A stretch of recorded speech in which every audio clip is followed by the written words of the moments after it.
value.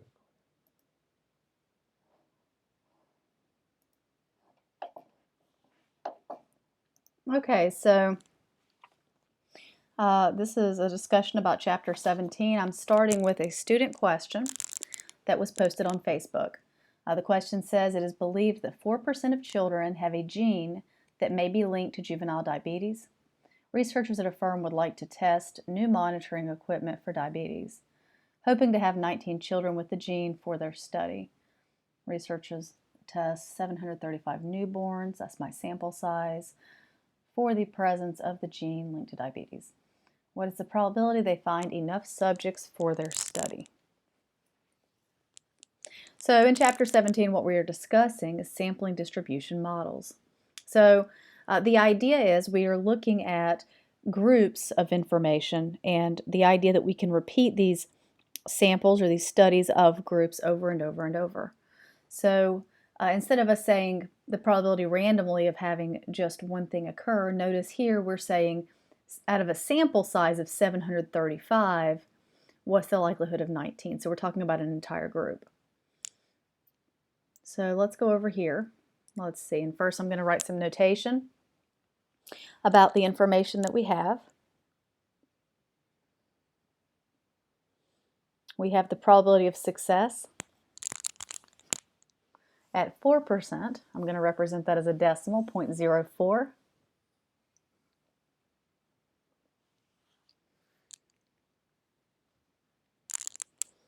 And that probability of success is for having the gene.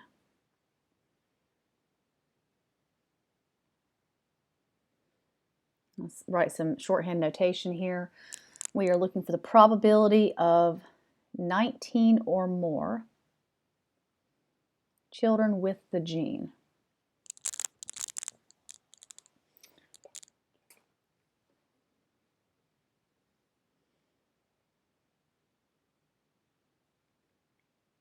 And in this example, we are discussing proportions, so that's why we have probability of success. The type of proportions we are specifically discussing is binomial, where we have success versus failure. Our sample size is 735, so we're going to write n equals 735.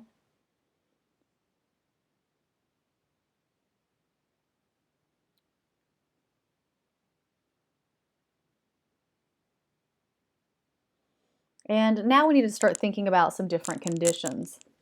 So the idea is if we want to think about sampling distributions and apply any type of probability using the normal distribution, we need to go through some conditions first to make sure those are qualified. So the conditions can be found in your class notes on As You Learn. Going through these, we have conditions to check because this is a proportion sampling distribution, to check the large enough and independence conditions. We have 3 conditions that must be met.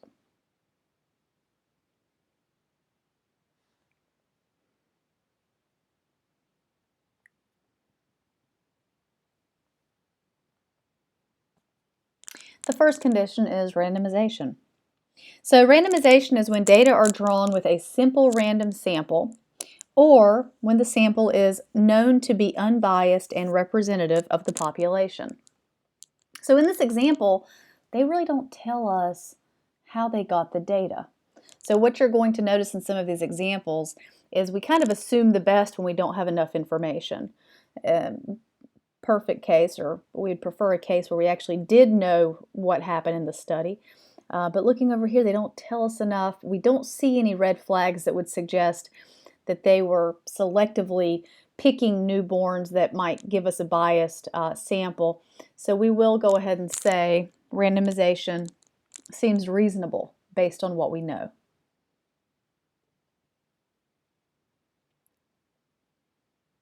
The next condition is called the 10% or 10% rule. The idea behind this is that if we exceed 10% of the population, if our sample size is more than 10% of the size of the population, some of these statistics formulas that we rely on, they become less reliable. So it's important that less than 10% of the population has been sampled in order for us to use the techniques that we are relying upon. So here we see a sample size of 735. You know, the problem really doesn't say where we are interested in newborns at. Probably USA would be a pretty safe place to say they're considering, or maybe it's even global. Going with the smaller of the two options, USA, definitely I would say that we have more than 7,350 newborn babies, which does mean that we qualify the 10% rule.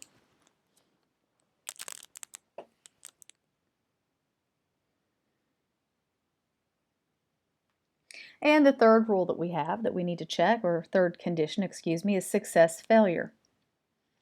Success failure is us checking that both N, sample size, times likelihood for success, and N times likelihood for failure, that both of those are greater than or equal to 10. So let's think about the reason behind this. This is something that you may have seen in the reading or in your PowerPoint somewhere. Recall that we are working with a proportion here. And specifically the type of proportion that we are dealing with is binomial because there's two different types of outcome. We have success, we have failure. That's all that can occur. You know, maybe we'll call this yes or no, whatever we want to say. But the idea is binomial means you have only two outcomes possible. Well, you know, we're trying to take something that has a finite number of outcomes, you know, success or failure. I guess if we wanted to look at a graph of this, we might say, let's look at a graph that shows the probability of one success, the probability of two successes, three successes, on and on. And it'd be pretty easy to see quickly that we don't have the smooth curve like I've just now sketched. We don't inherently have this continuous distribution that we've come to know in Chapter 5. The normal distribution. So again, let me draw you a sketch here. The idea being that if I were looking at just a binomial distribution, I'm making up the height of these bars. They would vary based on the sample information. But the idea is, you know, maybe the first bar would be the probability of getting exactly one success. The second bar might be the probability of exactly two successes, on and on. Noticing that there's no option in between those bars. And, you know, noticing also they're not normally shaped. So the deal is, and if you've looked at your class notes, there's a simulation in there that you can run to convince yourself that this is the case. The deal is that N times P, N times Q, if each of those are greater than or equal to 10, this picture that we see right here that's clearly not bell-shaped, it will actually evolve into a bell-shaped picture. So what we start to do is we say, you know what, even though these are separate bars, if we can at least get a normal shape out of them, if we can guarantee that by having a high enough qualifier on the success failure ratio, then we're going to go ahead and follow some of the normal distribution benefits and be able to continue doing things like we've done all along. So again, we take that original graph looking just at number of successes and say, hey, when N times P and N times Q are greater than or equal to 10, we are now looking at something that can be treated like a normal distribution. So looking at this example here, let's see, we said that P is equal to 4/100ths. And so what we're thinking about here, by the way, is the reason that we can talk about this in the sampling distribution conversation is that P, even though the population P is 4/100ths, we're saying, you know what, we can take lots and lots of samples. They're going to have a slightly different P, by the way. We'll call that P hat to represent the sample probability of success that we found from all the different ones. But we can graph those out, and that would give us that bell shape that we're discussing here. So that's another way of depicting the visual that I was talking about by saying number of successes. So checking this out, 735 multiplied by 4/100ths, and 735, the sample size, multiplied now by, let's see, 1 subtract 4/100ths. That would give us about 96/100ths. Let's check that. I usually check everything as I go. I want you guys to be careful too. There we have it. Okay. Yeah, and both of those look like they will be bigger than or equal to 10. The top one gives us 29.4, 29 4/10. And the lower one, I'm not even going to calculate that. We can clearly see it will be bigger than 10 also. So we have our conditions met. Now we can kind of proceed into this problem a little bit more.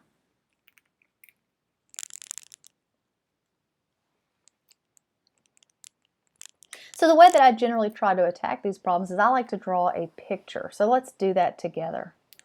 In drawing the picture, we are going to say that because all the conditions were met, that we can look at a normal curve. So let's create a normal bell curve here.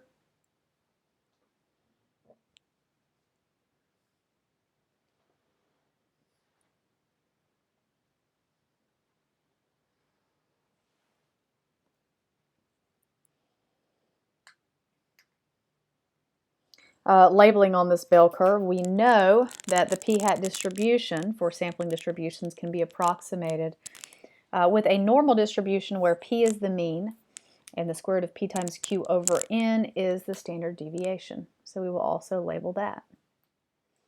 Let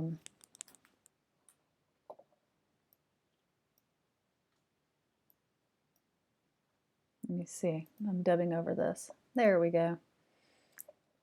Okay, so again, there's the question that we're being asked. Okay. The question we're being asked, probability of p-hat, that the sample proportion for success being greater than or equal to 0.0259.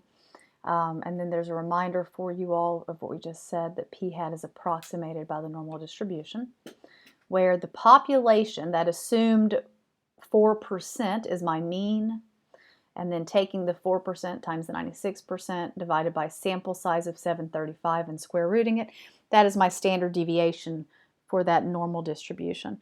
Now remember, the way that we found the 0.0259 for p-hat, as we went up here and we said, okay, well my sample size is 735, I need 19 or more, that's the number of success. So when I take number of successes needed divided by sample size, that is where we got this number here that you're seeing down here in the notation. Again, the mean, that p, is 0.04. Standard deviation comes here. That's where we're plugging in p times q. Some of your textbook notes will say 1 subtract p. Remember that p and q are just complements of each other, so that's fine notation. I kind of like to cut to the chase and just call it what it is, which is q, or probability of failure. Okay, let's see what that is approximately. As you're doing your homework, I recommend that you round kind of excessively sometimes when you're dealing with small numbers. The reason is because, well, when we look over here on the right, we can see that it says round to 3 decimal places as needed.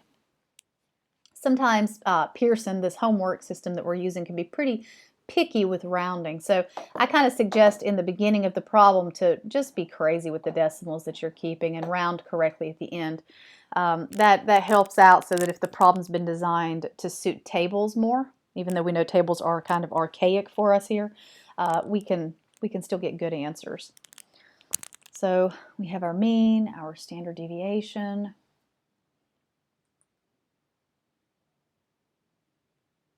Hold on a second. It looks like I'm trying to get to StatCrunch.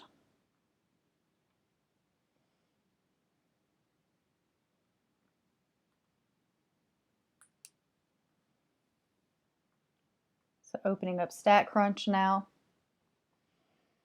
Remember that we did point out, or I did say, that in its origin this would be a binomial. So calculator binomial, see me here pointing to binomial, that might be something you'll have to use on a problem if it does not qualify to be normal. But actually this one does qualify, so we chose the normal calculator. We're putting in the mean of 0.04, standard deviation of 0.007228. And we are looking for the probability that we said greater than or equal to. I didn't draw you guys a bell curve on this one. I'll have to give you a bell curve on the next one, I think. But there's a bell curve for you. Look at that. Very nice. Okay. And we have over 97% chance that we will have at least 19 newborns with this particular gene if we sample 735 newborns. And remember, so the idea is with these p-hats, with sampling distributions and this concept of them kind of clustering up in a normal shape, the idea is that, we are assuming some truth here, but we understand that for every group we sample, we are going to get slightly different results. That's why we try to figure out what we expect given the information we know. And even that's not going to be a perfect science. It's going to be an approximation of what we're seeing or expecting.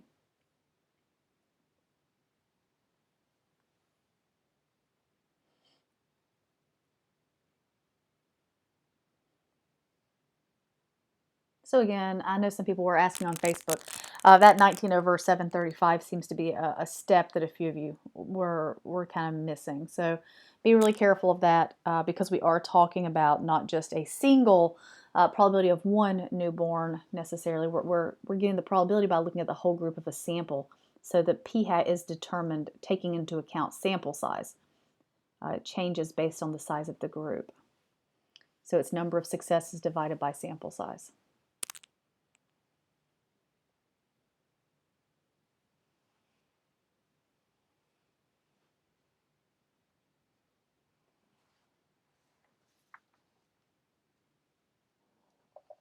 Okay, let's move this along just a little bit. All right, so now that I've worked out the example that was asked on Facebook, let's move now into kind of the concept of sampling distributions. And then after that, I'll work another example with you all from part 2 of your notes.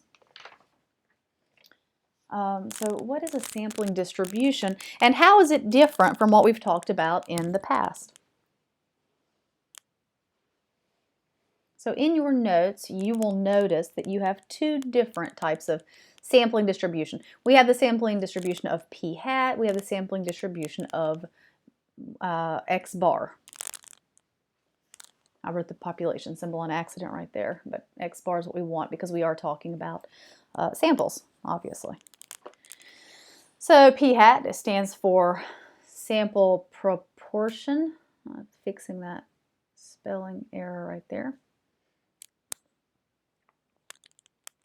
X bar, remember that stands for sample mean. So that is discussing the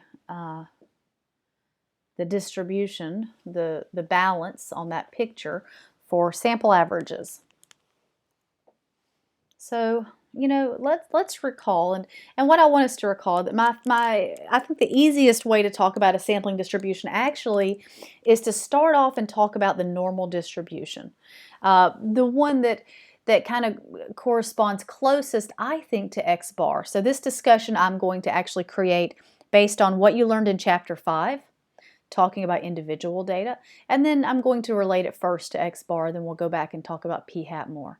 So the idea is, remember, back in the days of descriptive statistics, maybe you would make a histogram like I've just now sketched.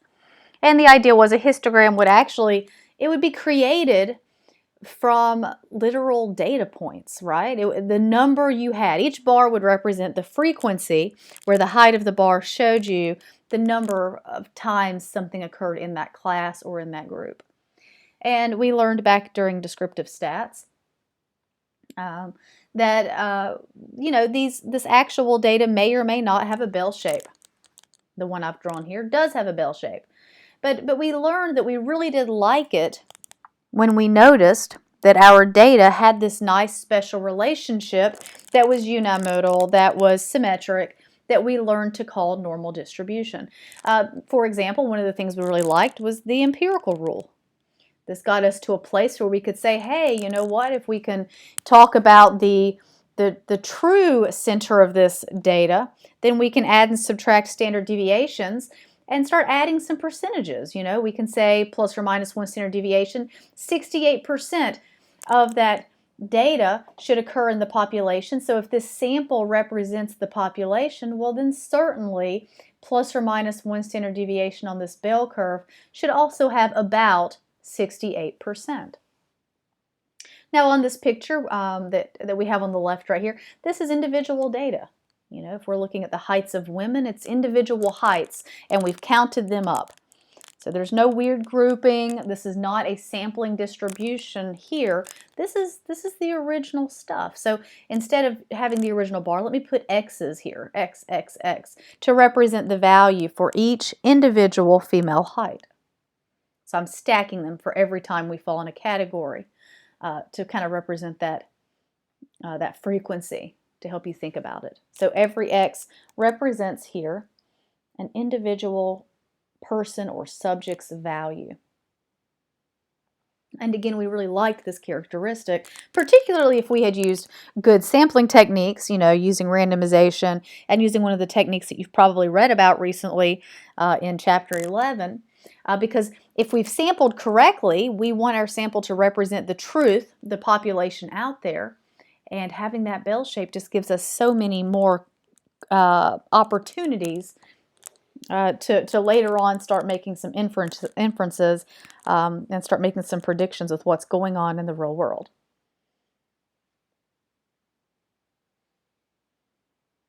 I think it is important to note here, though, that even though we might like bell-shaped distributions, we certainly would not want to kind of lie or fabricate the truth and create a bell shape if the population really was not bell-shaped. I think I show you that pretty quickly here. Let me see. So the truth, the population, you know, sometimes it might be the case that the actual population is not bell-shaped. For example, let's consider someone's time or typical human behavior as far as time spent on Twitter, right? And let's say we have some certain tweet and we're looking here at time spent and we're noticing that Twitter tends to have more time clustered up, more frequency is spent early on than later on. Well, if that's the truth right here, if the true population shows this kind of right-tailed distribution, right skewed, or you guys could also say positive skewed, skewed positive, then what we would hope is that we've used sound enough sampling techniques or sound enough sampling methods that the babies, I like to call them babies, but they're really samples, that the samples that came from this parent population, that they would look kind of similar to the parent they came from. So the babies, the samples, should look like the parent population.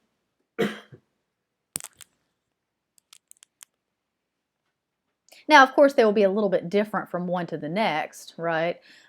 Maybe we have something that's a little more extreme on the right here. Maybe we don't have things quite as extreme on this sample over here. I mean, there is going to be some difference from one sample to the next. But the idea that I'm trying to create for you here is that instead of me only looking at individual things, perhaps I can start collecting different samples, or at least thinking about what would happen if I had multiple samples, since we know that any good sampling technique had better be repeatable. And then, of course, there's also the scenario of actually the truth population already being wonderful. Maybe it really is bell-shaped. Maybe these little baby distributions, look at this with the individual data. I marked their X bars on there for you, and look at that. They actually look bell-shaped. Again, they would not match exactly, but if we've done a decent job, hopefully we get to use all of this stuff we've talked about. We're looking at individual data. We know the empirical rule here is something we can use. We even have a normal calculator to give us even better percentages. We can really start to do some cool stuff in statistics here.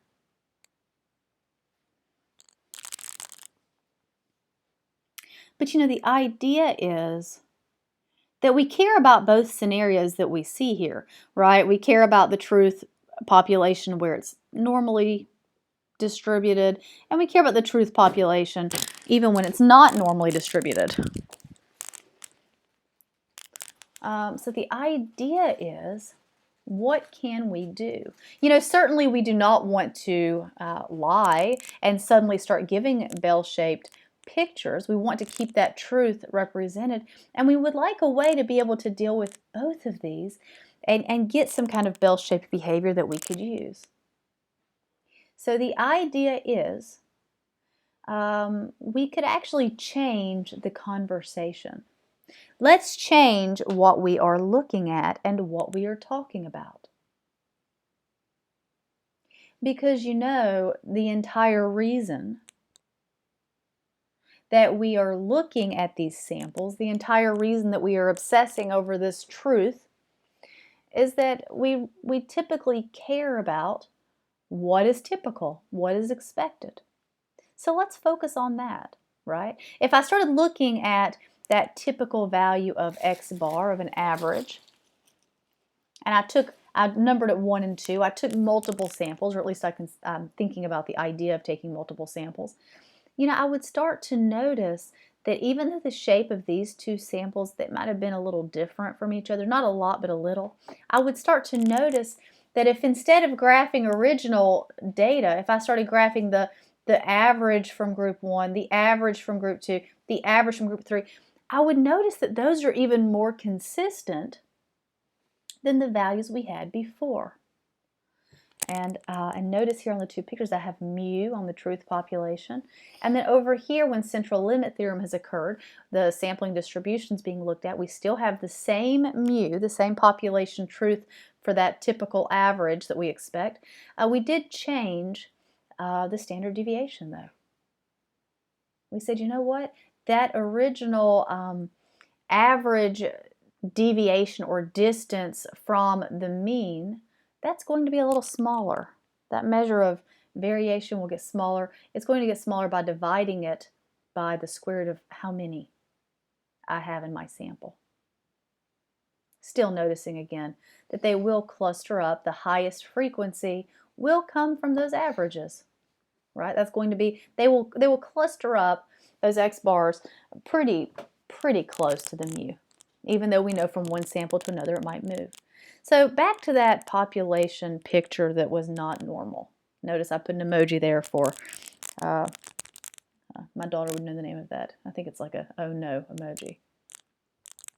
I said a second ago that, you know, we really care about what's typical. That's really our main goal here. So in changing this conversation to accommodate things that are not normal, or to shift the conversation to a different spotlight so we can have something that is normal, what we can do is we can say, well, the measures of center, the measures of what's typical, mean, median, mode, let's select mean. So almost like we did on the left-hand side, we can start to think about the average. I've showed you the mode right there. I guess since it's right skewed, the average, the X bar would be a tiny bit to the right on that truth population. But the idea is, I should have moved that over to the right a bit. But the idea is that these averages down here will start to cluster up close to that true average up here. And I probably should have moved that mu over to the right. From your reading, you would know that the right tail does shift it just a tiny bit over. So I'm not drawing to scale for sure. But I am certainly saying that if we use the samples and we created a new distribution to discuss, you know, we have this true average, but then we have these little baby averages, we would start to notice that these little baby averages come out to be the same value of whatever the average was on this one. Again, we're not looking so much at the shape when we go back over here. We're not looking at the original shape when we go back over here to the X bars. We're instead saying, hey, maybe I want to make predictions instead about what should I expect, right? What's the average tweet time, or time spent on a tweet, rather than just caring about like that variation in the original. And remembering that, of course, the variation here will also get better. So the idea is, whether you're dealing with a population that's already normally distributed or one that is not, the idea is that we have a way to change our conversation completely, to move away from individual and now move ourselves towards the idea of a sampling distribution. A picture that is no longer looking at individuals, it's looking at samples. The average for every test score for one class compared to the other class rather than individual students. The average tweet time, right? Whatever it is, we're talking about groups and looking at the average of this group, the average of this group, the average of this group. And we are saying that we will always get a normal distribution if the sample size is large enough. There is that prerequisite though, where if you started off with normal, you don't need quite as big of a sample size. If you didn't start off with normal, you have to work a little harder. You need N to definitely be bigger than 30, sometimes more than 100. You know, it can really have to grow to get us something bell-shaped depending on what we start with. So remember this right here also. For p-hat, the discussion is a slight bit different, right? The concept is similar though, where we are saying we have these prerequisites. We are saying that we've changed the discussion from individual to be looking now at groups and talking about that sample proportion of success that we're looking at, those p-hats. And we are still saying this is a way to get us from something that was not normally distributed necessarily into something that we can rely on being normally distributed. And it's talking about groups, right? Like just like with the example we just looked at, 735, 19 out of 735 is what we were looking at. So we were still talking about kind of this entire group and looking at that sample statistic for many different groups, right? Group number 1, group number 2, group number 3. That's the concept in the background. We obviously are not actually taking all those samples. We're just saying that we're relying on the theory behind this, that we can take one sample. And if we've achieved these prerequisites or these conditions, that we can rely on the features that are promised to us via the central limit theorem, or even just the concept of the sampling distributions we're being taught about here.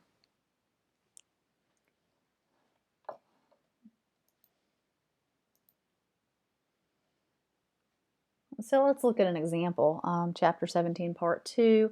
Before we get to the example, and I am going to go ahead and notate it so that as you're reading through your class notes on As You Learn, you can find it also. The central limit theorem. So the idea is as n increases, please forgive my shorthand there, I'm just, the actual full definition is typed up in your class notes on As You Learn. But as n gets larger, as the sample size goes up, we are actually guaranteed by this very important theorem that the sampling distribution for those averages, for those x bars, it will become more and more normal as n goes up. In fact, we're guaranteed that n can get large enough to guarantee us a normal distribution. The central limit theorem is probably the most important theorem in all of statistics. It's one of the big fundamental ideas that we build a lot of our big decision making on later. A lot of our techniques need the idea of the central limit theorem. So this discussion we've had was based on the fact that, yeah, n had to be large enough for these wonderful things to happen. So to our example now. We are given a species of frogs, and it says we have frogs. Wildlife scientists studying a certain species of frogs know that adults should weigh an average of 118 grams with a standard deviation of 14 grams.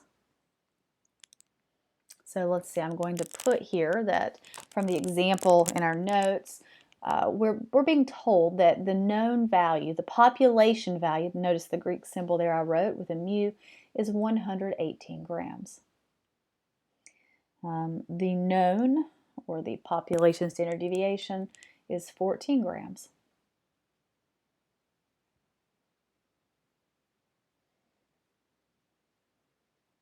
And it actually, I don't think it tells us here that we have something normally distributed, but let me pull up the notes with you. Notice here these extra slides for the hypothesis testing. That's a really big deal.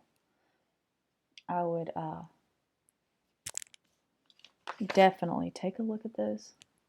Did I put that in the wrong place? I may have put those in the wrong place. They're very important very soon though, so I would take a look at those soon. Okay, so class notes, let's see. We are in part 2. Oh, there we are, frogs. Okay. Oh, and I was even nice to you. I think I gave you the answer on, or I left you guys having the answer there on number 1.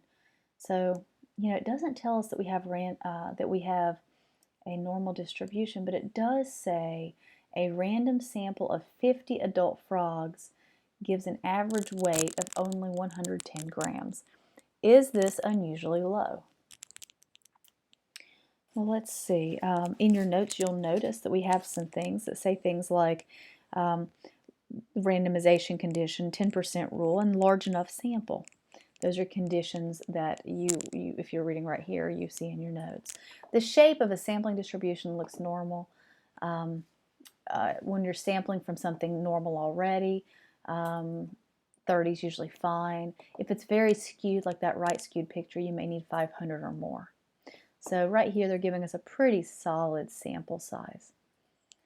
So we'll say, you know what, let's go ahead and start to sketch this thing and take a look. And we'll say that the conditions are met close enough. We're going to say that the frogs have been randomly selected. That was the first condition. It does say random sample.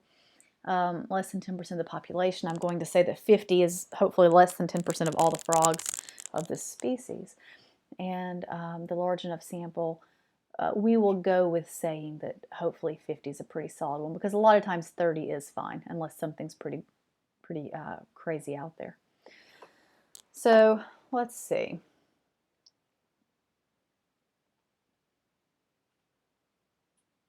Mean weight. We're interested in a random sample where the sample size is 50, and we're being asked about a mean, an X bar for mean of 110 grams. Let's draw a sketch here. I really like looking at pictures. So let's see. I make a mistake right there. This is not individual.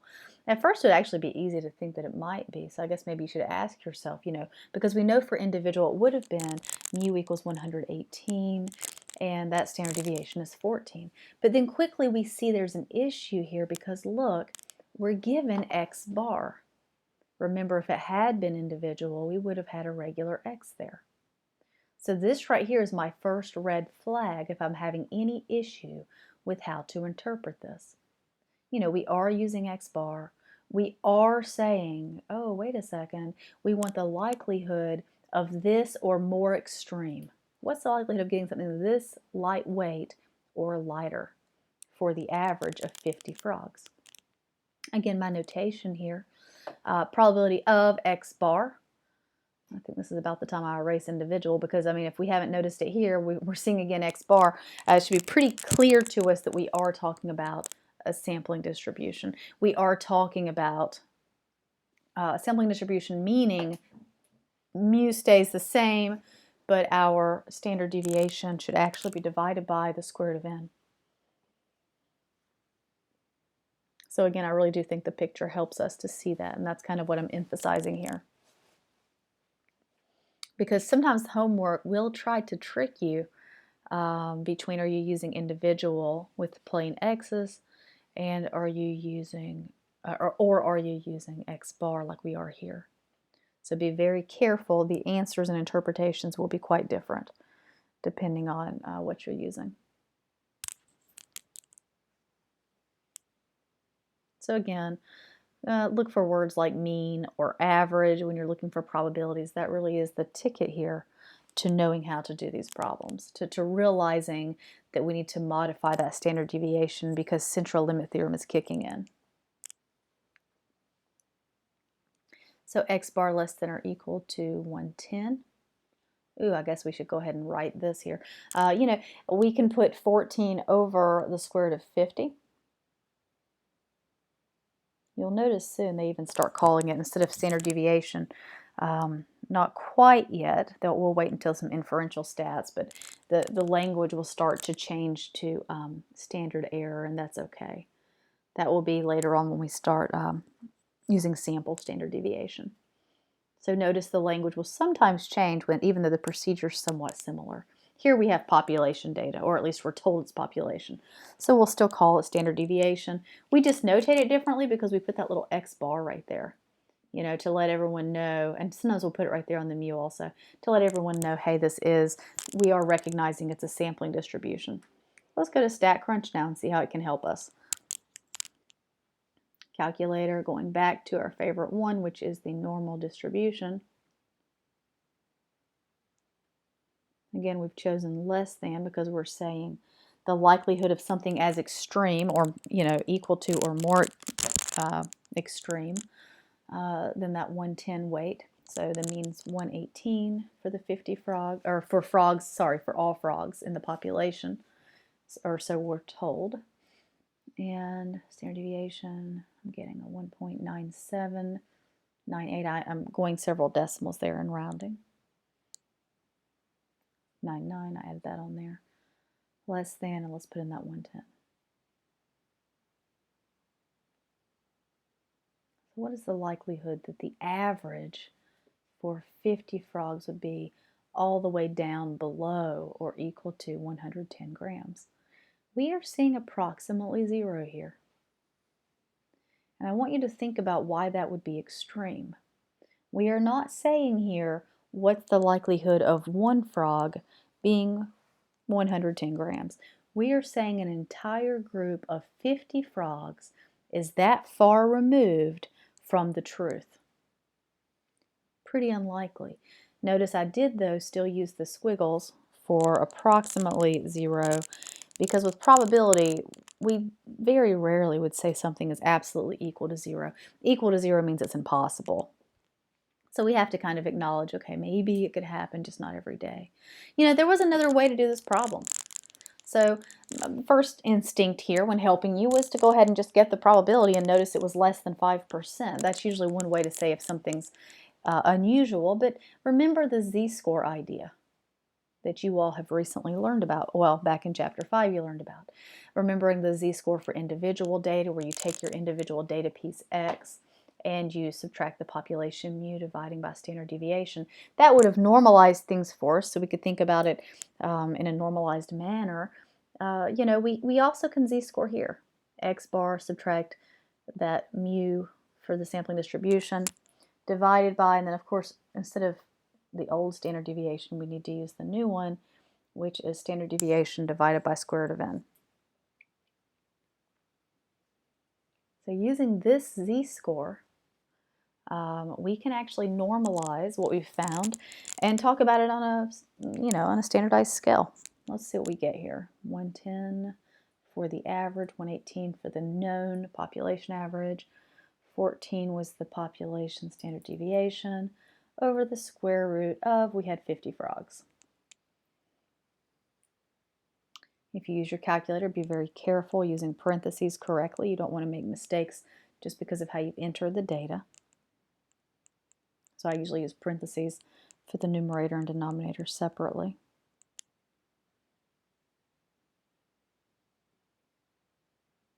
I'm getting -4 and 4/100ths. Wow. Yes, if you guys remember, the z distribution actually is centered with a mean of 0 and a standard deviation of 1. Let me sketch that for you. So z distribution, remembering it when it's normalized, you have 0 and a standard deviation of 1. And we learned about that empirical rule. We learned, or just learned about z-values too, right? But empirical rule was ±1 had 68%, ±2 had 95% approximately, ±3 had 99.7% approximately. So obviously, being a -4 is very unusual. I mean, we actually used to say that being beyond a ±2 was unusual. Being beyond a ±3 standard deviations or z-score beyond ±3 was very unusual. So we are certainly unusual with this scenario. Next question, what % of similar samples would have average weights less than 1/12? Okay, that's basically the same thing. We are just changing this to less than 112. And I think the reason that we have both parts here is the first one, when it was asking, is this unusually low, it wasn't really saying you had to find the percent. That was just one of the ways you could do it, right? The z-score was appropriate too. Whereas on this one, we are being asked definitely to find the percent. Let me speed up this bell curve for us.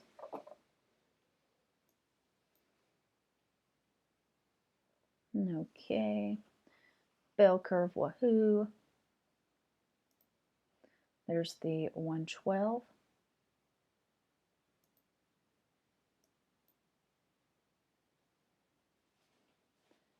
And so the idea is that we can use StatCrunch here just like we did before. And I think maybe I passed it on accident. Did I pass StatCrunch? The idea was we just go into StatCrunch and type in the 112 where we had 110.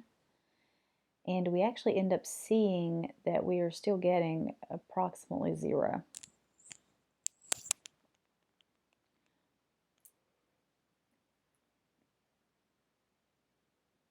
And we should not be surprised. Again, we're saying what's the likelihood that an average, for an entire group would be that far removed from the known truth. And so when something like that happens, really you start to question if the known truth is right or not. I mean, how likely is it we have 50 frogs and the average is 112 if we actually have a good random sample?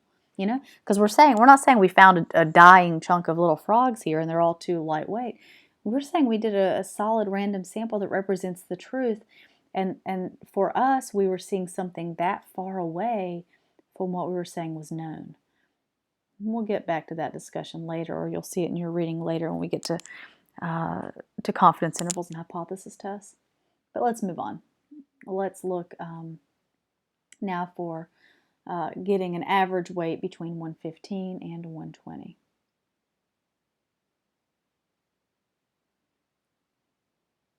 Again, I do recommend that you go ahead and get in the habit of drawing some bell curves. I know that the reading doesn't force you to do that, but if you get into that habit, I think you'll be a little happier as a student and as a stats person. It makes some of the harder stuff easy, I think, as the class goes on. Let's see, so we chose between, modified those x values, and we did see that, like almost 78% of the time, it would be okay. 78% of the time, we would get a weight for our 50 frogs between 115 and 120.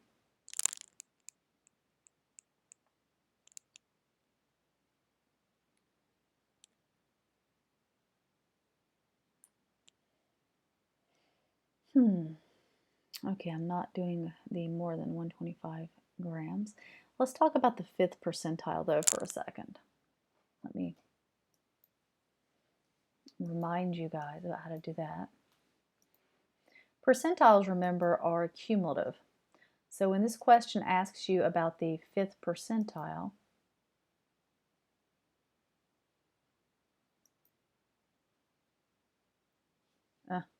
I'll come back to 5th percentile. Actually, it looks like I deviated in this video. So pausing on the 5th percentile, let's expand more on this idea of why it would be so weird to talk about an average of 110 or even 112 being really far away versus an individual value. So I've got a little 1 star here in red. And what I'm saying is, let's just compare the probability of getting an individual frog that weighs less than or equal to 110 grams so that we can kind of maybe see that big difference between an average for 50 frogs versus 1 frog weighing that amount. So changing this information here, notice the standard deviation is just 14 if it's just 1 frog we care about, right? And it changes our percentages quite a bit. Check out what happens.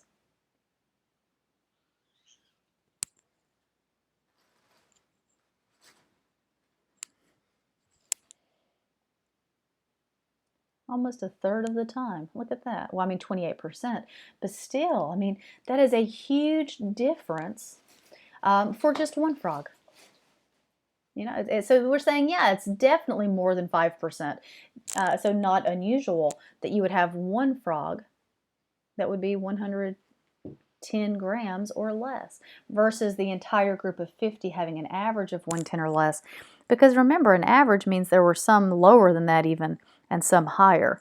That's the entire group. So that's like thinking about test scores and saying, what's the likelihood that one person might bomb that test versus the likelihood the entire group has an average of like 5, right? It's going to be a lot harder to get an entire group to be that far moved over.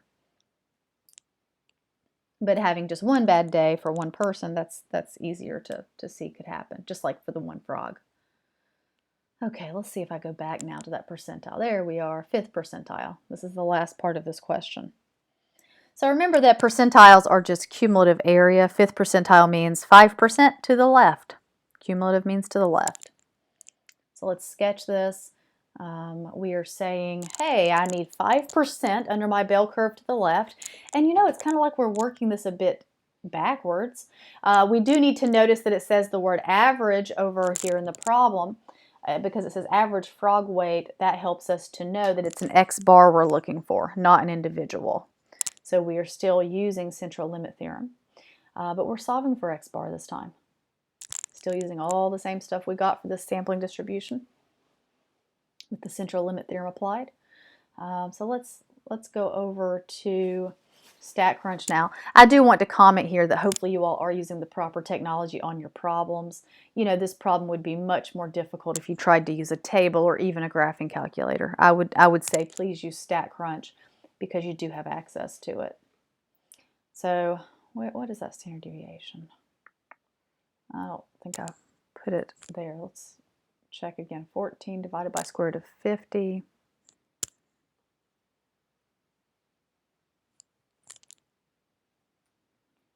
Okay, so we have that number back again. This time we do not know the value on the x-axis or the x bar right there, so we'll clear that out. We're still leaving the error to the left, the inequality to the left, putting 5% on the outside, 0.05. Check it out. So using 5% as our rule of thumb for, you know, the threshold for being unusual versus not, I guess we would say that an average of about 115 or more would not be considered unusually low for our 50 frogs, or maybe 114.75, whatever. But the X bar that goes with that percentile is 114 and about 74 hundredths of a gram, or grams. Okay, so this is a pretty solid start, I think, for Chapter 17. Hopefully this helps you all. You know, for the third part, I encourage you to definitely still look at as you learn notes, because you are going to want to use those almost algebraic formulas. And if you need some help, let me know.